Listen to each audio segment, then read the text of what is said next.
was springtime on the island of Sodor. The sun was shining and the birds were singing. All the engines loved this time of year. Emily thought the island had never looked more beautiful. But that night, there was a big and blustery storm. High winds swept across the island. Trees were blown down. A water tower fell over.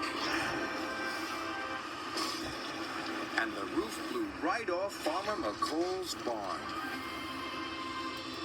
Emily was very pleased to be safe and warm in her cozy shed.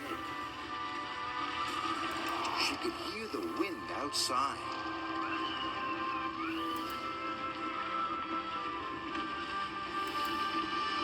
But the next morning, Emily could not believe her eyes. But the next morning, Emily could not believe her eyes. The storm had made a terrible mess. Farmer Mccoll was looking at the damaged barn. The baby calves will be cold at night. I must fix the roof right away. But Farmer Mccoll didn't have any timber for the roof. So he telephoned Sir Topham Hatt. Sir Topham Hatt came to see Emily. The storm blew the roof off Farmer Mccoll's barn, he said. You must take him some timber so it can be fixed. Yes, sir, said Emily. Emily steamed over to the timber yards.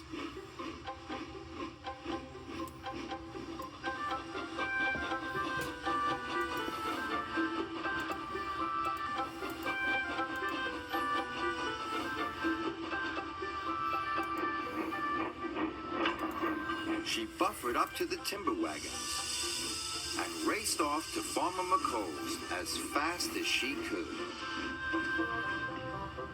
But the storm had caused lots of damage to the lines.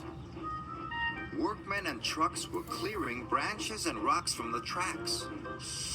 Emily wanted to go quickly, but she couldn't go at all. Bother, said Emily crossly. Bother, said Emily crossly. Trevor and the workmen were trying to move the tree, but moving it was taking a long time. Hurry up, Emily puffed impatiently. You must work harder. And she blew her whistle. Trevor was working as hard as he could. At last, he pulled the tree off the track. But Emily didn't say thank you to Trevor. All she said was, about time.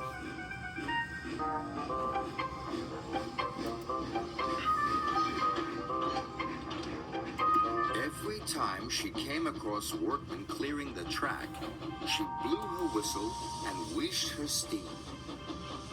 This made the workmen cross, but Emily thought it made them work harder. Then Emily came across a fallen water tower. It had crashed onto her line. Oh no, she cried. Elizabeth was helping the workmen push the tower off the track. The tower was very heavy. Emily decided to boss Elizabeth too. Hurry up, she wheezed. She blew her whistle as loud as she could. Not if you ask like that, sniffed Elizabeth crossly. I've got an urgent delivery, said Emily. But Elizabeth didn't listen. She simply went back to work. Emily blew her whistle again. But the more she blew her whistle, the slower Elizabeth seemed to go. Emily thought she would never get to Farmer Mccoll's. The skies were darkening, and the night was on its way.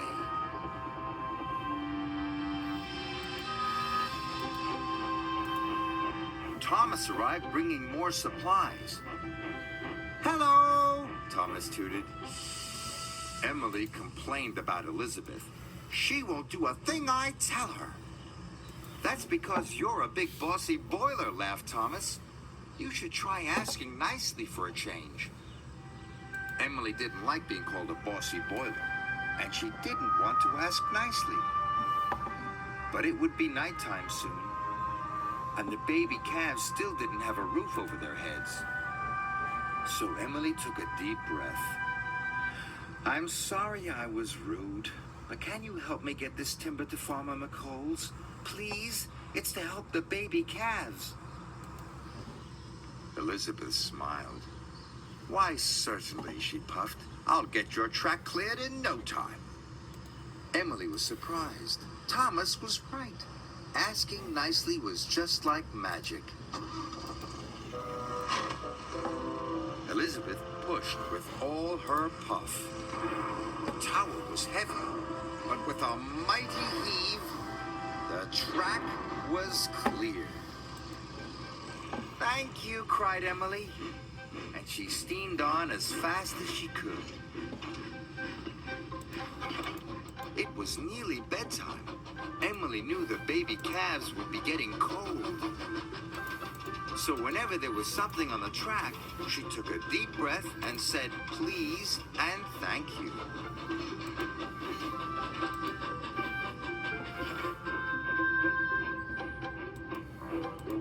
At last, Emily arrived at Farmer Mccoll's, and the timber was quickly unloaded. The barn was soon repaired, and the baby calves snuggled down on their nice, soft hay. Thank you, Emily, said Farmer Mccoll. The calves will be nice and warm now. Emily was pleased. She'd arrived on time. Asking nicely was all she'd had to do.